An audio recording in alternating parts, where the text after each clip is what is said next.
Okay, so we are going to start with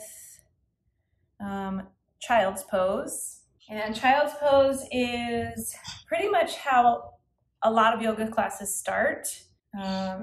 Often you'll start on your back or even sitting or standing, but child's pose tends to be a very popular way to start. And the reason is it's a really gentle way to start to shift your body out of a typical standing or sitting position that you've been in all day. It turns your energy inward, right? Your eyes are down to your mat, and it starts to open up everything on the back side of the body, your low back and hips. It gets the mid back all the way into the upper back, and it starts to lengthen through the triceps for any movement where we take our arms over our head. It's one of my favorites because it does calm the brain and kind of move us out of the monkey mind into our body before our practice starts. Yoga is a physical practice, and so if you come at it with your body participating and communicating with you as you go through it, you're going to have much more benefit in your practice than if you're just simply thinking about the pose and comparing your pose to the teacher or to the person next to you. So we're going to start typical child's pose. You'll start from a nice hands and knees position. I always kind of start from a tabletop, and then I bring my toes together. You don't want them to crisscross. You want them just to kind of tap together. So I'll show you the traditional, and then I'll show you some modifications. Your knees, it's really open to you. You can do them really wide so that you have room for your belly and your body to come in between. But sometimes that might feel like you're a little squished. So you can bring your thighs closer and kind of find that happy spot to where when you fold forward, you feel supported. Then the idea is to bring the upper body down. You can come to your forearms here if the back is kind of tight. You could even rest your head on a block in the beginning if your neck is tight. Sometimes your hands is a good one. And then eventually, true child's pose, the arms are extended out down your mat so that you're starting to open through the shoulders, the armpits. And again, you can rest your head on a block or a pillow or a towel.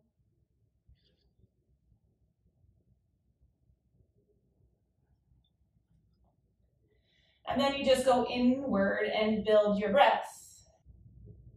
The hips are gently, the idea is that they're sinking towards your heels. And then everything else is just kind of resting into the floor. So the foundation is basically your shins, and then something to support the upper body, whether it's your forearms, forehead, hands.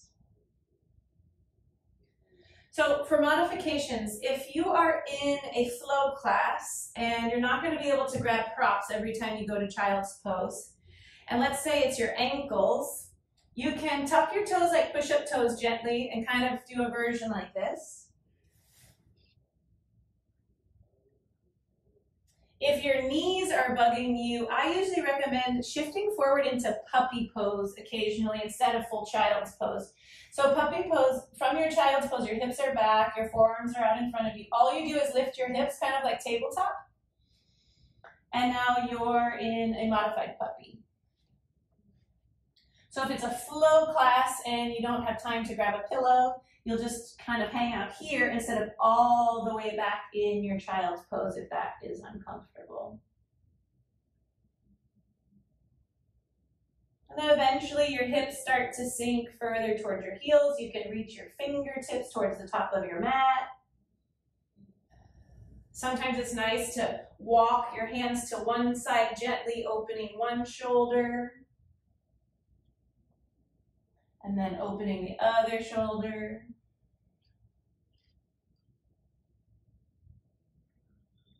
Good.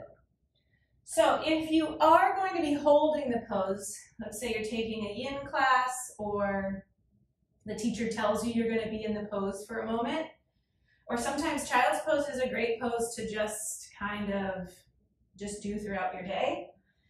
If your ankles bug you and it hurts your feet or your ankles to put the tops of the foot flat, You can use even just a towel you would use at your yoga practice. You're going to put something underneath the top of the foot. So now there's a little space for the ankle to bend naturally. If your knees and hips are bugging you, you can put something behind the knees or behind the hips. Again, you can play with the width of the knees, and then you can come forward. There is an alternative version that's really nice sometimes, to walk your hands back by your heels and just kind of let everything spill forward into your yoga mat. So we'll just spend a few breaths just playing, and then we will take a moment to ask any questions you might have.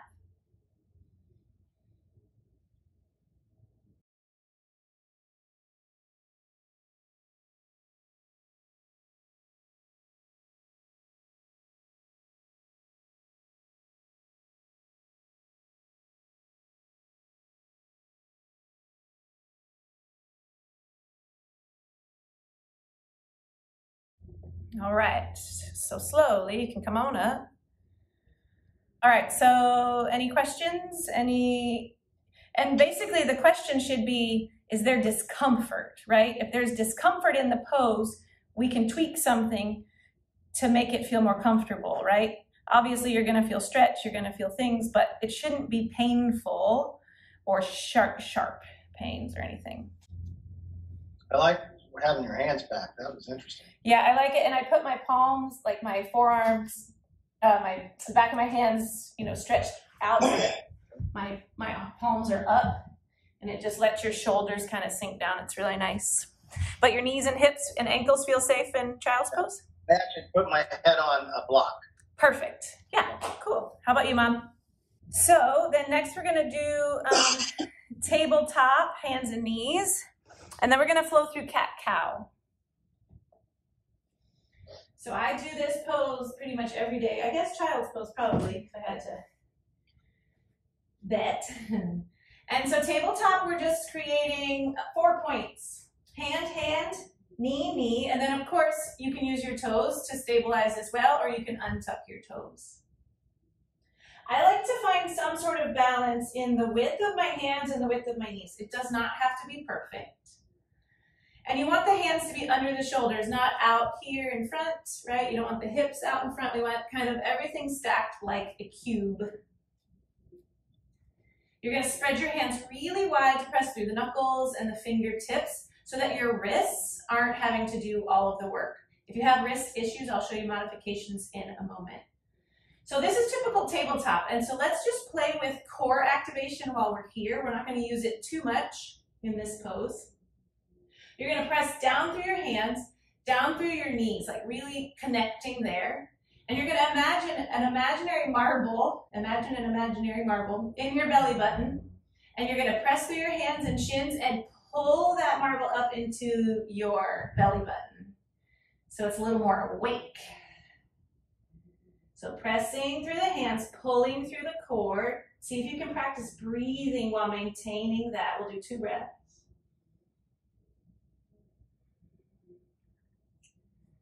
Good, now slowly we're gonna let the belly start to drop. And as that happens, the hips lift, the heart opens, even if you have to move your hands around a little bit. And if it feels safe, the chin is gonna lift.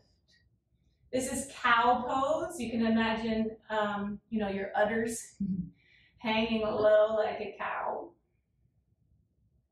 Now we're gonna shift to cat. So you're gonna press through the hands and shins again. Pull your imaginary marble up, up, up, up, up. Keep pulling until your tailbone tucks down. Your back starts to round like an angry cat and your chin comes to your chest.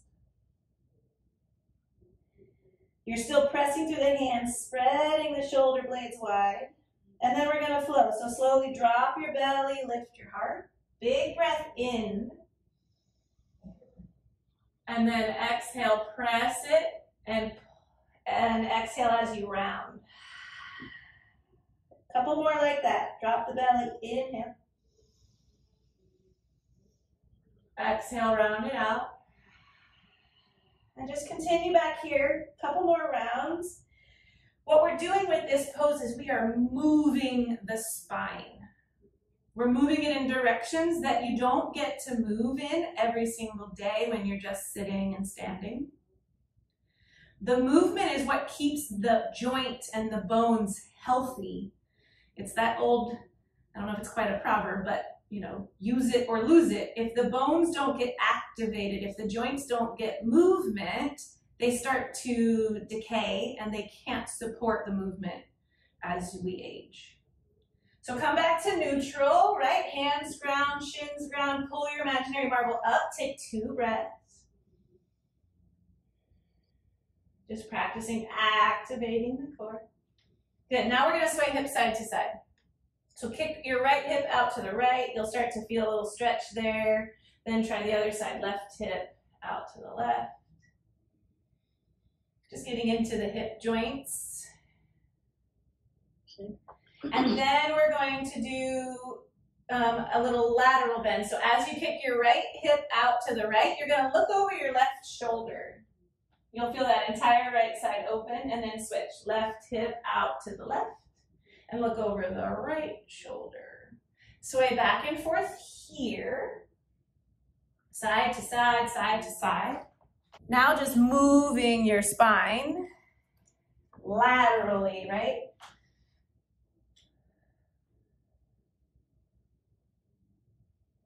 This is why this one is a great daily practice. It just brings movement and mobility. Now, back to neutral.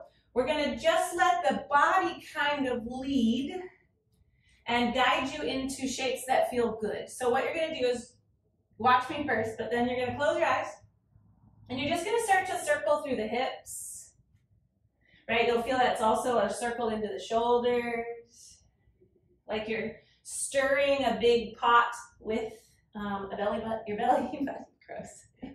Stirring your soup. Go the other way. Just noticing if there are little spots where you feel stickiness and just moving gently through those spaces. Good, so we added the circular motion for the hips and the shoulder joints. Now we're just gonna go kind of free form. So you can kind of start wiggling in whatever direction, adding circles, adding forward bends, sideways bends, opening the heart, closing the heart. Just close your eyes and let your body tell you through your sensations what feels safe. Like if the sensation you're experiencing in this could talk, would it say, good, keep going? Or would it say, let's pause and rethink this? Or would it say, ouch, stop? 3 more breaths just to wiggle.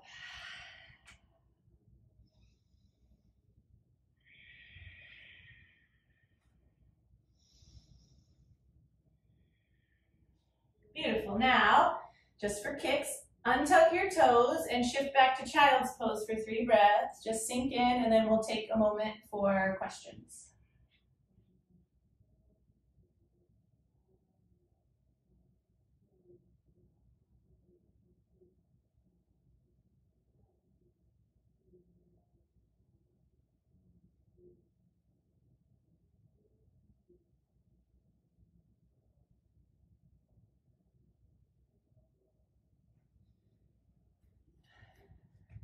Yeah, beautiful. All right, how we doing? Good. Yeah, those are pretty fun. Is there a direction that is more uncomfortable for either of you? I liked the thing that before was when you swayed side to side. I didn't know about looking back over the other shoulder. Yeah. So when you just move the hips, you feel it in the hip socket and the hip joint. But when you start to look, you get the whole side body, yeah. All right, so down dog. You might want to sit up and watch for a moment because this one's going to be there's lots to kind of chat about with down dog. And then we can play.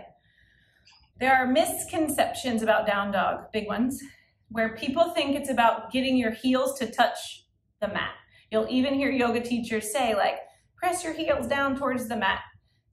That's more the energy of where you're pressing, but you don't ever have to touch your heels to the earth. A lot of people's ankle flexion won't even allow it, right? Some people, they stop kind of like at a 90 degrees.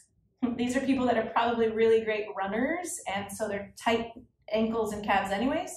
But like if you look at mine, I have super flexible ankles, so my heels can touch, but it's not something that every human body is going to be able to do, right? We all have different bones, different joints, different angles, especially hips and shoulders and ankles. So the real purpose of down dog is to lengthen through your spine and your hamstrings. We're trying to create space. So the idea of walking your hands closer to jam your heels is kind of the opposite energy of down dog. So I'll show you the not so great. So if you were to come from your tabletop and just lift your hips, this is where you'd be in that kind of closed up, like look how much space on my yoga mat there is, right? We really want to take up as much space as you can. Now, of course, in the beginning, it will, start small or closer, and you'll just eventually make taking up space. I always walk my hands out, away from my face, and out towards the edge of my mat. I'm tall, I have long arms, and my pinky fingers float off the edge. It's really about creating what feels safe in the shoulders, and you'll be able to play as you go. Then I tuck my toes, I push up toes. Just like you practiced pressing through your hands in tabletop, you're gonna pull your imaginary marble up to kind of activate the core, and then you're gonna lift your hips to the sky, right? Notice I still have a bend in my knees. There's no need to straighten the legs ever, but definitely not right off the bat. So now my head is popping up like a little turtle. We actually want the head to just relax down. So almost like there's a chain, your spine is a chain and your head is at the end, and it's just anchoring the spine nice and long. So usually right when I get into down dog, I give myself a little pedal with the bent knees. Lengthening through the hamstrings, waking up the hands. Listen, in the beginning of down dog, it's a lot of strength in the shoulders, especially if that angle is particularly closed in the shoulders. It's like you're holding a push-up. So it's going to take some time before you get some of the shoulder range of motion to where you're kind of resting instead of working so hard. But after a couple of pedals, you're going to press through the balls of your feet. My knees are bent. Press through your hands, and then you're just going to start to lift your tailbone to the sky. I'm not pressing through my legs to do it. I'm just tilting my hips to the sky. And then slowly, maybe not in one practice, maybe over months, you'll start to be able to lengthen those hamstrings with the tailbone high. So the alternative is people start lengthening, but then they have to round, right? We want it to kind of look like you're in a teepee, that this side is equally balancing this side. And that's how you can hang out there. So a couple of things, we'll practice a couple of drills and then we'll do down dog. Stretching through your calves and ankles is going to be a great way to start. So like maybe, you before class or before you go, you just from your tabletop put the ball of your foot behind and just start to open the foot, the ankle, the heel. If that's particularly tight and like a really pretty intense stretch, then just go ahead and add some sort of calf stretch to your weekly stretches. And that will start to help the ankle and calf and foot to wake up. All right, so obviously it's stretching the hamstrings as you lift. I am such a proponent of keeping your knees bent in your down dog so that you can lift your tailbone, right? So that will start to get into the hamstrings. There's one other drill you can do that technically you could do puppy pose on your mat. We did puppy pose like this where you walk your hands out, but it's pretty intense. But puppy is a nice way to warm up. Or you can put your hands nice and wide on a couch or a table, and you start to stick your hips back and let your heart open. So maybe do that on your couch or a footstool real quick. Just try that. Hands on the chair, hands on the couch. Not forcing, but kind of waking up the hands, press the hands hard into the surface, and then just slowly, hips go back, heart's opening. You can also do this at the wall. If you don't have standing, you can do it.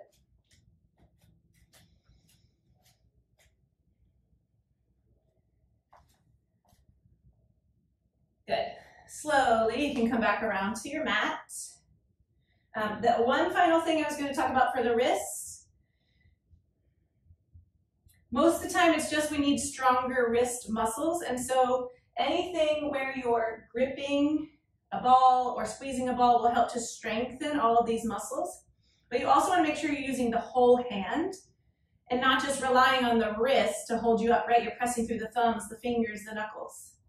If it still bugs your wrist, you can fold your yoga mat a couple. It does kind of affect the flow, but it allows you to stay in the pose where maybe fingertips hang off. Some people like to put blocks that they feel aren't going to slide around, and they'll do down dog with their hands on the blocks. That's also a great way to, start being able to step through here.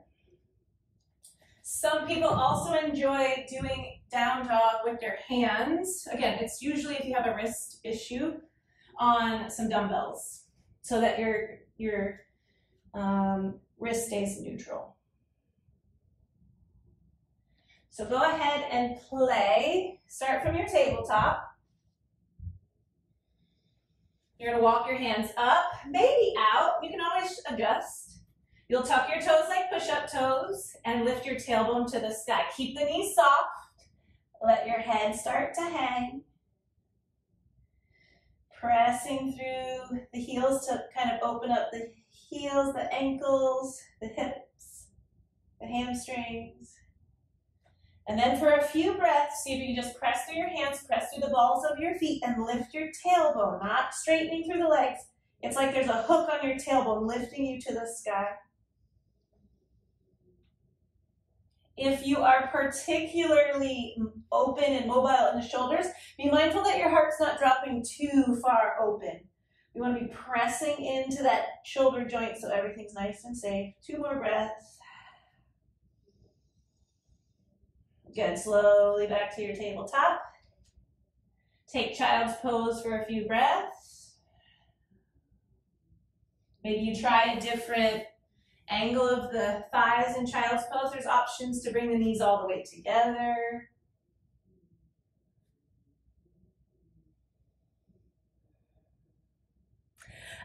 So how did it feel in your shoulders? Oh, great. Yeah? You just be doing it correctly. Like I was doing the downward dog the way you exactly said not to do it. I want to stretch my hamstrings, put my heels down, because I've been watching YouTube.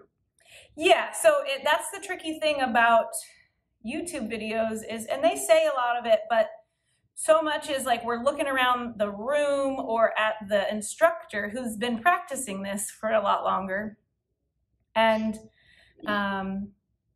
so it's helpful to know that the goal isn't heels to the earth. The goal is tailbone to the sky. Yeah. So that you're pressing through your hands, you're pressing through the balls of your feet so that the energy is moving up away from your mat versus sinking into your shoulders, sinking into your heel. All right, so we're gonna do one more that is also, in my opinion, often done incorrectly. And maybe not incorrectly, unsafe, right? It's just not the safest for most humans. It's Ragdoll, and it's one of the first poses we do because it's supposed to be a gentle lengthening of the spine and gentle opening of the hamstrings further. I'll demo Ragdoll first.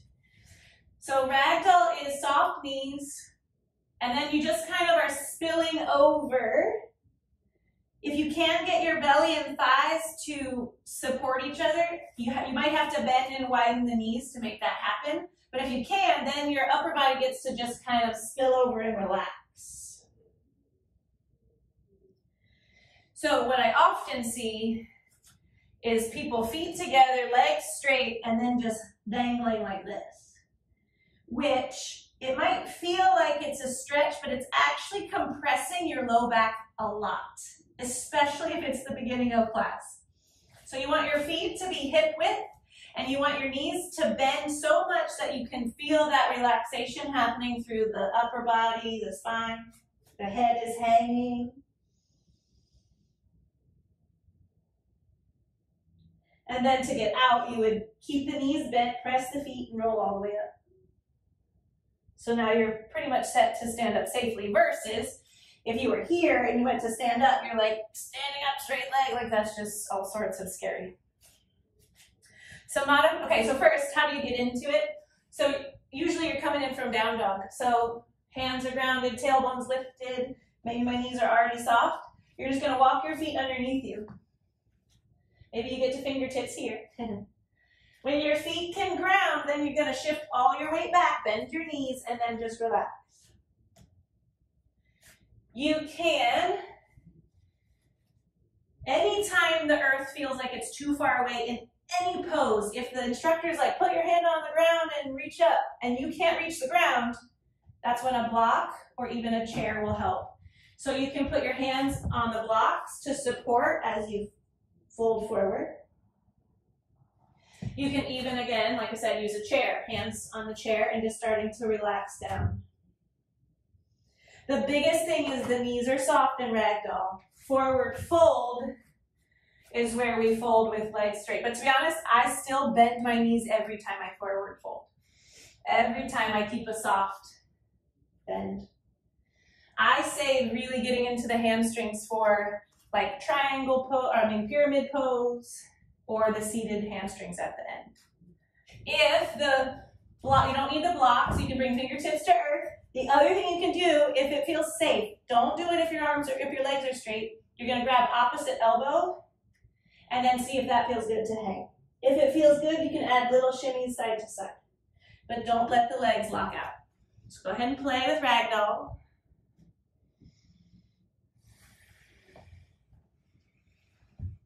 And you're just trying to get that like release sensation, releasing through the low back. There's a gentle stretch in the hamstrings. You're starting to feel the upper back lengthen, your head and neck are soft. And if it feels good, really press into the feet. Maybe you take hands to opposite elbow. And then you've been upside down for a moment, so you're gonna have to roll up slowly. Press through your feet. Bend your knees a little more and roll up vertebra by vertebra.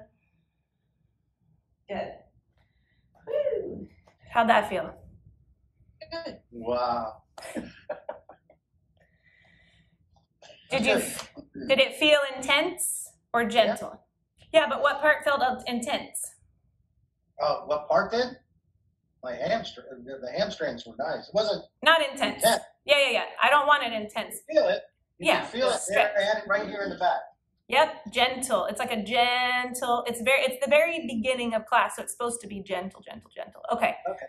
So here's what we're gonna do. We're gonna play. You guys, I don't know if you're gonna be able to see me, but we're gonna play with it's just a very gentle flow between those poses, and we're just gonna practice going from one to the next to the next to the next a couple times, and then we'll be all done. You want me to show it to you once? Okay. So we're gonna start in child's pose. We're gonna kind of slide your hands in as you round up to cat pose. Then we'll crawl into down dog. You can walk your hands out, shift forward. We'll take a couple of breaths, then we'll walk to ragdoll.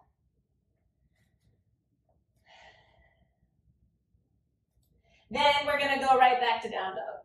Hands to the earth, crawl back to down dog.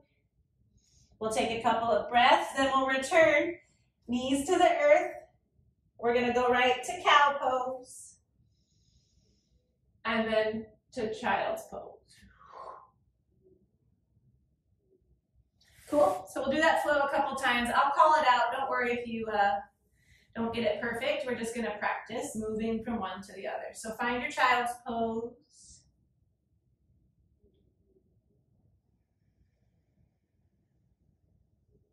Feeling the foundation under your shins, under your arms, under your forehead. And your breath gently opening the back side of the body, the hips, the quads. All right, we're going to slowly round up into cat pose. So your hands are going to slide a little bit. When they come underneath the shoulders, really press and round through the shoulder blades. Downward facing dog. Walk your hands out, tuck your toes, lift your tailbone. 2 more breaths. Inhale. Exhale. 1 more breath in. Let it go. Walk your feet to the top for ragdoll. Bend your knees graciously. The foundation's in the feet, and then everything energetically is softening down towards the earth.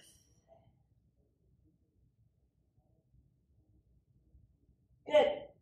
Downward facing dog. So just hands to the earth, crawl however you need. Press into the hands, press into the ball of the feet. Lift the tailbone, big breath in. Big breath out. Tabletop, and then we're going to go right to cow, drop the belly. Walk the hands in. Drop the belly. And then child's pose. Sink the hips. Hands go to wherever you'd like. We're going to do that 1 more time. Couple of breaths.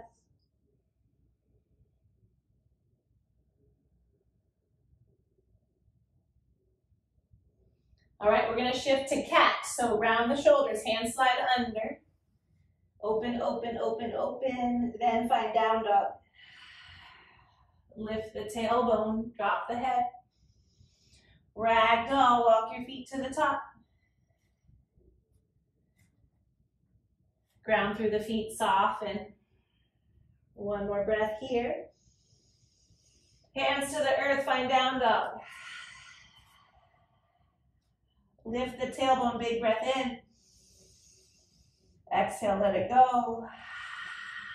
And this time we're going to come to cow, knees to the earth.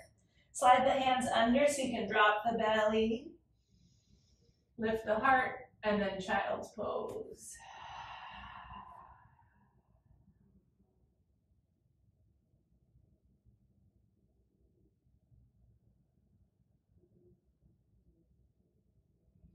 Slowly come around to a seated position or onto your back like Shavasana.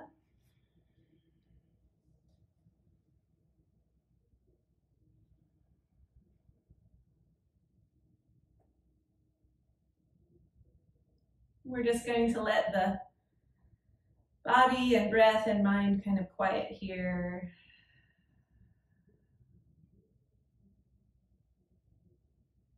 Maybe noticing if the body is speaking. Sometimes in the middle of the pose, you're like, nah, this actually feels great. But then a little afterwards, you're like, why is my knee aching or throbbing? So just do a scan. And just keep that in mind as you move forward and play with these poses.